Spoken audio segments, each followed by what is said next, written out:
அமெரிக்காவில் குடமிளகாவுக்கு பேர் என்னன்னு பார்த்தீங்கன்னா bell pepper, yellow red bell pepper அப்படின்னு சொல்கிறாங்க. அவ்வளோ ஸ்பைஸியாக இருக்காது.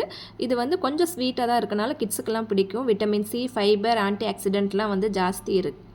இங்கே டிஃப்ரெண்ட் வெரைட்டியில் கூட இருக்குது. ஜால்பினோ அப்படின்னு சொல்கிறாங்க. இது வந்து நோய் எதிர்ப்பு சக்திக்கு நல்லது அப்படின்னு சொல்கிறாங்க. இது சிரானோ அப்படின்றாங்க. இது எல்லாமே 1/2 kg 2 தான். இது பக்கோடா, பஜ்ஜி மிளகா நம்ம ஊரில் சொல்லுவோம்ல, இது ஒன்று தான் நம்மளுக்கு தெரியும். அஜிசிட்டோ இது பார்த்திங்கன்னா ரொம்ப அழகாக இருக்குது, குட்டி குட்டியாக இருக்குது. இதுவும் வந்து விட்டமின் சி இருக்கும், ரொம்ப ஸ்பைசியெல்லாம் இருக்காது. இதை வச்சு நிறைய ஆம்லேட்டு, பாஸ்தா, பிக்கிள், சட்னி இப்படி எல்லாமே பண்ணலாம்.